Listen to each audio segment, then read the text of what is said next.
Ready? এও হ্যাঁ বলো না আজকে আমাকে কেমন লাগছে? সুন্দর লাগছে, তোমার ভালো লাগছে। তোমার আর কোনো কথা নেই? সুন্দর লাগছে ভালো লাগছে মানে একটু অন্যরকম ভাবে বলো না। আমি সকালবেলা উঠে এত সুন্দর একটা মুখ আমার পাশে দেখি, আমি কার জন্য বেঁচে আছি? তোমার জন্য। এই পাড়াতে এত শান্তি কেন? তোমার জন্য। সকালবেলা পাখিগুলো কেন ডাকে? তোমার জন্য। সূর্য কেন লজ্জা পায়? তোমার জন্য। গাছ এত কেন সুন্দর? তোমার জন্য। চাঁদের এত আলো কেন? তোমার জন্য। এই মানুষজন এত শ্বাস নিচ্ছে কেন? তোমার জন্য। গ্লোবাল ওয়ার্মিং হচ্ছে কেন? তোমার তাপে। এই যে পৃথিবী ঘুরছে কেন? তোমার জন্য। তুমি আজকে চাঁদ দেখেছো রাস্তায়? পাবেও না, কারণ আজকে রাস্তায় তুমি বেরোবে। চাঁদ তোমায় দেখে লজ্জা পেয়ে লুকিয়ে গেছে। ফুল কেন ফোটে?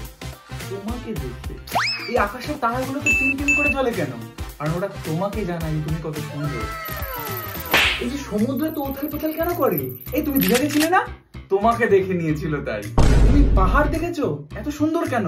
কারণ ও তোমার সাথে কম্পিটিশন করছে। আরে গোটা জগৎ তোমার সাথে কম্পিটিশন করছে আর তুমি আমায় জিজ্ঞেস করছো তোমায় কেমন লাগছে? কে ক্যাটরিনা? কে মালাইকা? কে দীপিকা? আরে তুমি নিজেকে দেখেছো? আরে তুমি রাস্তায় বেরোলে অর্ধেক ছেলে মাথা ঘুরিয়ে পড়ে যাবে। তুমি জানো কি জিনিস? আরে তুমি নাটক করো না, খালি নাটক করবে আর কোনদিন তোমাকে আমি জিজ্ঞাসা করবো না যে আমাকে কেমন লাগছে। এটাই তো চাইছিলাম।